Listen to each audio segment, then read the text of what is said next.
കർണാടക ധർമ്മസ്ഥലയിൽ കൂട്ടക്കൊലപാതകങ്ങൾ നടന്നിരിക്കുന്നു എന്ന കാര്യത്തിൽ വലിയ ട്വിസ്റ്റ് സംഭവിക്കുകയാണ്. അതായത് ധർമ്മസ്ഥല എന്ന് കേൾക്കുമ്പോൾ ആദ്യം നമുക്ക് ഓർമ്മ വരുന്ന ക്ഷേത്രവുമായി ബന്ധപ്പെട്ട് ഇതിന് ബന്ധമുണ്ടോ എന്നുറപ്പില്ല എങ്കിലും കൊലപാതകങ്ങൾ നടന്നിരിക്കുന്നു എന്നുള്ളത് പൂർണ്ണമായും സത്യമാവുകയാണ്. ധർമ്മസ്ഥലയിൽ തന്നെയുള്ള ബംഗ്ലാഗുഡ്ഡെ എന്ന കുന്നിൻ ചെരുവ് അസ്ഥിപഞ്ജരങ്ങളുടെ അഗ്നിപർവ്വതമായി മാറുകയാണ്. കൂട്ടമായി മൃതദേഹങ്ങൾ ഇങ്ങനെ മറവ് ചെയ്തു എന്ന കേസിൽ ബംഗ്ലാഗുഡ്ഡെ വനമേഖലയിൽ പരിശോധന നടത്തുന്ന പ്രത്യേക അന്വേഷണ സംഘം അഥവാ SIT അവർ കണ്ടെത്തിക്കൊണ്ടിരിക്കുന്നത് നൂറുകണക്കിന് അസ്ഥികളാണ്. വെറും 2 ദിവസങ്ങളിലായി 7ഓളം തലയോട്ടികളും നൂറുകണക്കിന് അസ്ഥിഭാഗങ്ങളുമാണ് കണ്ടെത്തിയിരിക്കുന്നത്.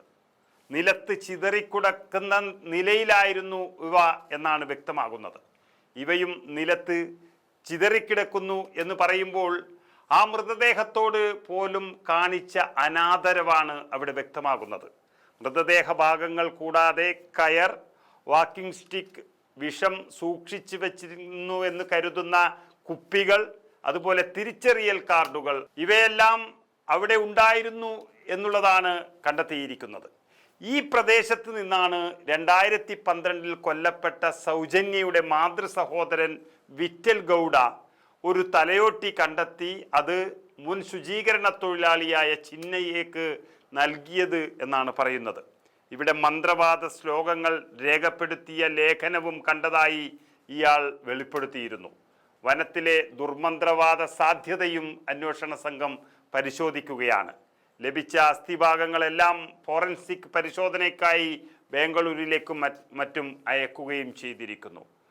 വലിയൊരു മാറ്റങ്ങളാണ് അവിടെ കാണുന്നത്. അതായത് ധർമ്മസ്ഥലയിലെ കൊലപാതകങ്ങൾ നടന്നു എന്നുള്ളത് ഉറപ്പിച്ചതോടെ അതാരുടേതാണെന്നും ആര് നടത്തിയതാണെന്നും കണ്ടെത്തുക തന്നെ വേണം.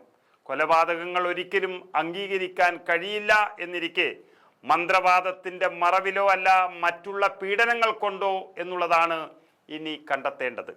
കാണാതായി എന്ന് പറയുന്ന പല ആളുകളുടെയും ബന്ധുക്കൾ വരുന്നതോടെ ഇനി DNA പരിശോധനകൾ അടക്കം നടക്കുകയും കൂടുതൽ തെളിവുകളിലേക്ക് കാര്യങ്ങൾ നീങ്ങുകയും ചെയ്യും എന്നുറപ്പാണ്. മൃതദേഹങ്ങൾ കുഴിച്ചിട്ടു എന്ന് മുൻ ശുചീകരണ തൊഴിലാളിയായ ചിന്നയ്യയുടെ വെളിപ്പെടുത്തലിൽ ജൂലൈ 3-ാം തീയതിയാണ് കോടതി നിർദ്ദേശപ്രകാരം അന്വേഷണം ആരംഭിച്ചത്. എങ്കിലും ചിന്നയ്യ പറഞ്ഞതുപോലെ ഇത് ബലാത്സംഗവും പീഡനവും അതിന് കഴിഞ്ഞതിന് ശേഷമുള്ള കൊന്നു കുഴിച്ചു മൂടുന്നതുമൊക്കെയാണോ, അല്ല ഇനി ദുർമന്ത്രവാദത്തിന് വേണ്ടി നരഹത്യ നടത്തുന്നതാണോ എന്നുള്ള 2 കാര്യങ്ങൾ മാത്രമേ ഇനി അറിയാൻ ബാക്കിയുള്ളൂ. ഏതായാലും അന്വേഷണം സത്യങ്ങൾ ചികഞ്ഞ് അടുത്ത് എത്തിയൊരു സ്ഥിതിക്ക് ഇനി കുറ്റക്കാരെ കണ്ടെത്തുക എന്നുള്ളതാണ് SITയുടെ ഏക ലക്ഷ്യം. അതോടെ ചിലരുടെ നെഞ്ചിടിപ്പ് കൂടും എന്നുറപ്പാണ്.